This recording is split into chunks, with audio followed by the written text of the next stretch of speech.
Hello everyone. It's James again. And today, I want to talk about how difficult it can be sometimes interacting with others in a large group setting. For fear someone will ask us an awkward question. Or at least the question feels awkward for us. Regarding our family. You see, not all victims or survivors of narcissistic abuse are what many may think. The narcissist is portrayed as the good-looking social one. And somehow the victims are seen as this helpless individual that's shy and introverted. Nothing can be further from the truth. Both narcissists and their victims come in all varieties. And some of us that have been lifelong victims of this abuse still have a great sense of humor. We love to mingle with people. And our looks might rival a narcissist's, thus putting us in many social settings where we are able to get to know others. But there's one small problem. We are scared to death someone is going to ask us a question about our family. And the reason why this is such a problem is we don't want to throw around lies about them because we don't want to be seen as dishonest. But we can't tell the truth. So we are stuck. And yes, many of us have told fibs about our families.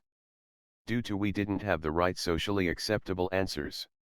So we just made something up. But all the while we were lying. This feeling like we were going to pass out might have come over us. We felt suddenly hot all over. And just scared out of our skin. At least I felt like this during these situations. Have any of you experienced this?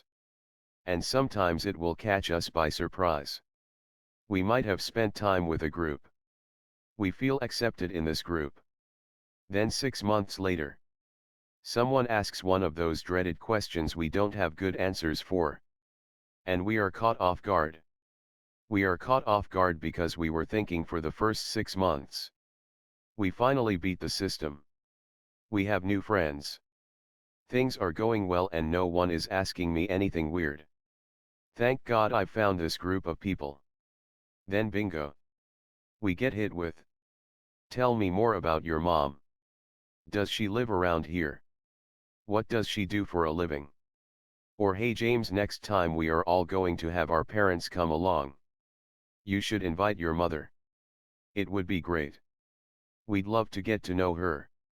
You're a super nice guy and I bet she's awesome. Man, I will tell you.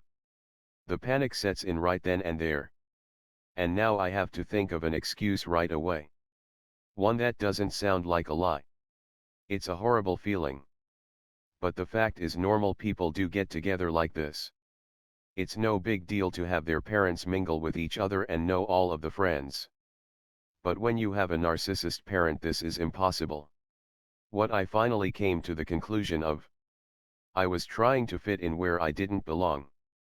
Now when I say that, I do belong places where I'm having a good time and having fun. But social groups where people really get deeply involved in your life, I've found out aren't for me. That being said, there are many hobby activities where you can meet new people on the acquaintance level. This is important to know because getting put on the spot over and over and over again can make someone that grew up in a narcissistically abusive home become very introverted. Also, people won't ask them questions about their family. Questions that are embarrassing to them because they don't have the socially acceptable answers others do. And they feel that any other excuse given will just look like a lie. Because well, they are lies. And we know if they find out we are lying, we are then seen as a liar. So many just sadly altogether walk away. What I will tell you, that's a big mistake. Because you deserve to be happy just like anyone else. And you probably have a lot to give in social settings. I bet you're a great person to get to know. The problem begins when you try to take on too much and live exactly like others live that don't have the problems you have. By doing this, you are setting yourself up for disappointment. But if you realize, hey, this is my situation. And this is what I have to do to be safe while getting to know people. Then you can succeed. One thing you can do is try to draw strict boundaries. Such as, let's say you are taking a class for a hobby you like. Be okay with the fact these people are acquaintances. and get to know them on that level. And always be prepared for the awkward questions. Such as, do you have a lot of family around here? Don't get scared or hot all over. Just say, I have a few. I'm not from a big or tight-knit family. And direct the question back at them. And ask, what about you? Once they are done telling you about their family, switch the topic to whatever the class is about. Now if someone presses you about why you're not a close-knit family, this is crossing a boundary you should have. They may be doing it unknowingly, but still it's crossing it. You can just tell this person, very politely, thanks for asking, but I hope you don't mind, it's kind of a personal matter.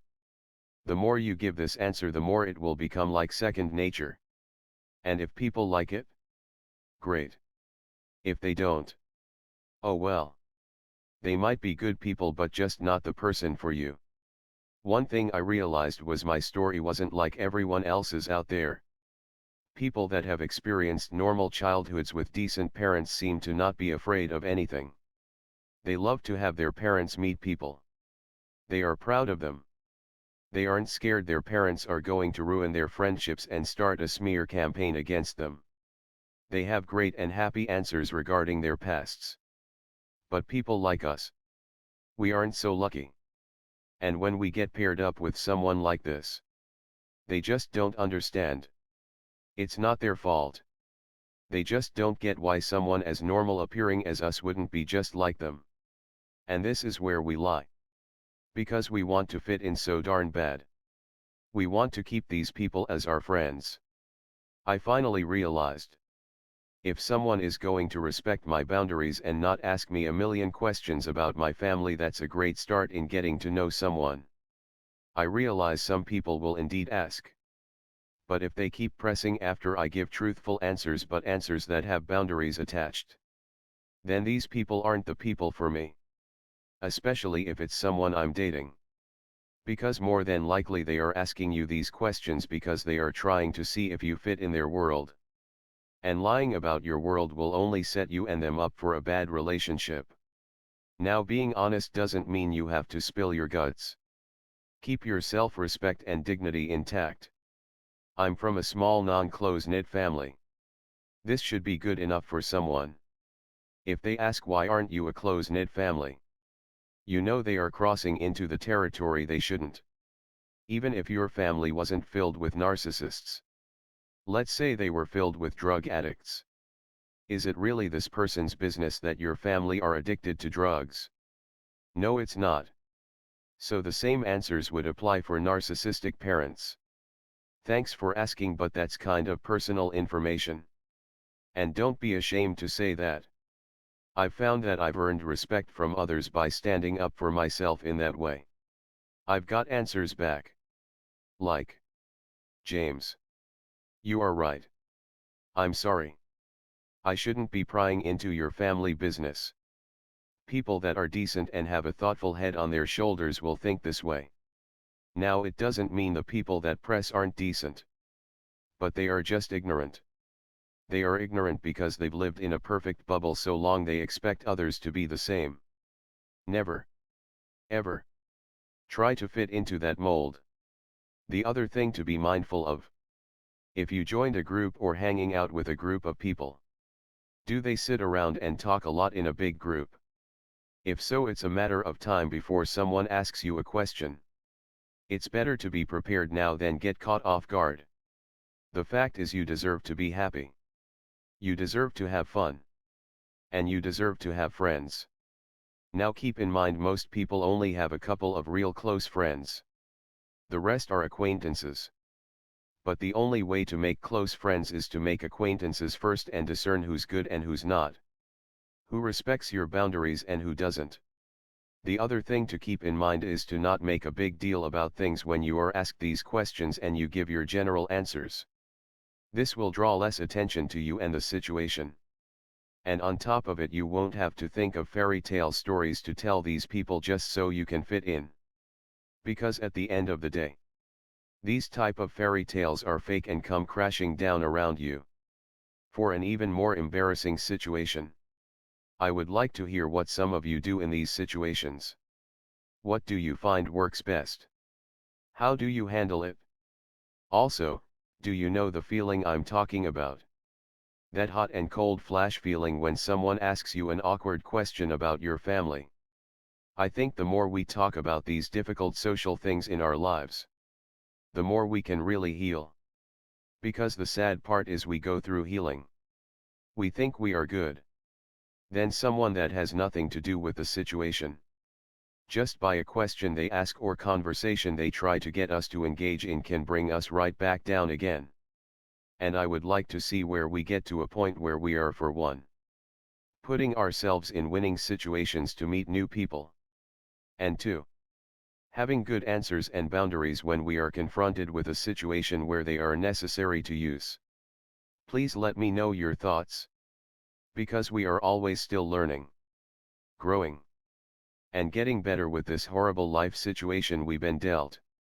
I'm just so happy we can share our thoughts with one another so we don't have to go through this growing and self-betterment alone. Like I always say, knowledge is power. The more we know, the more we can lead happy and healthy lives. Until next time. Bye for now. And be good to yourself.